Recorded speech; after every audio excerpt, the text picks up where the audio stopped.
Hey there, my name is Joshua Wayne. I've been working with youth for the last 25 years, and I've been speaking to teens professionally across the country for the last 10. One thing that's impossible to ignore in high schools these days is vaping. It's everywhere, and most students really have no idea what they're getting themselves into. I can tell you as a former addictions counselor that nicotine is one of the most addictive substances out there, and now that marijuana is so easily vaped, the risks are even more severe. My talk really has two parts. First is just real talk about what vaping does to the body and to the brain. It's not about scare tactics, it's just facts and information that they need to know. The second part is about personal power and helping students really build that up in their lives rather than giving it away in general, but especially to a little plastic device that's filled with chemicals. My goal is to help them become the kind of person for whom vaping isn't even a consideration. Someone who doesn't need a vape to cope, to feel good, to belong, because they've got better things to do and bigger places to go. So if this sounds like a message that your students need, then my calendar link is below. I'd love to find a time to chat with you. Amazing presentation. I think it opens up really well with connecting with students. Their speaker was really amazing with getting them engaged right from the very beginning to really delve into a very deep topic. You don't really know what you might be putting into your body when it comes to vaping. One of the most respected university hospital systems in the world is Johns Hopkins, and they found over 2,000 different chemicals in some of the most popular vape products that are out there. Things like solvents, pesticides, heavy metals. You know, that sounds more like a lab experiment. But I also want you to think about it this way, especially when you guys are at your age, okay? Imagine you have a construction site, you're building a house. You got to bring in the pipes and do the plumbing. You got to bring in the electricity and do all the wiring. You hired the wrong person.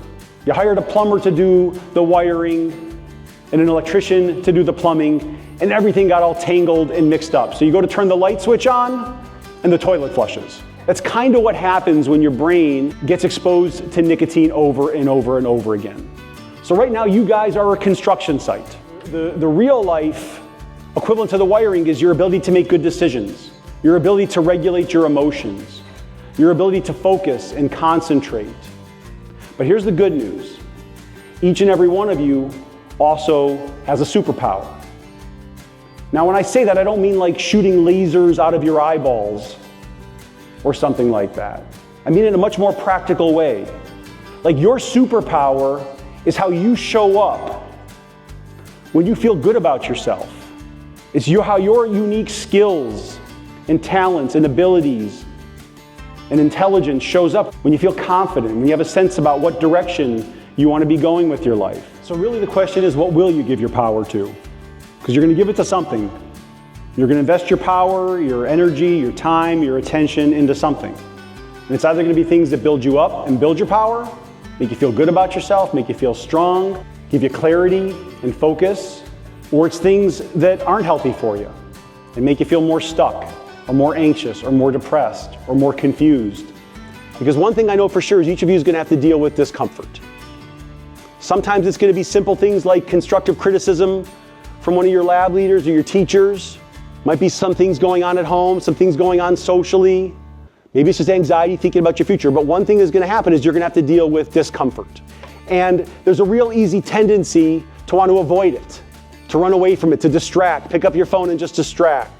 But the more you build your superpower and your own inner strength, the more you can face it and realize that just because you're uncomfortable and out of your comfort zone, it doesn't mean you're going to disappear. It's not going to kill you. There's no Thanos snap that's going to make you evaporate because you're in an uncomfortable situation.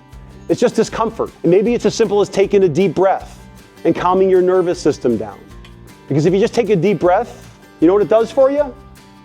It buys you time to take a second deep breath, and then a third, and then a fourth. And before you know it, you start to realize that the things that are difficult for you, the things that are uncomfortable, they're not greater than you, that you're actually greater than them.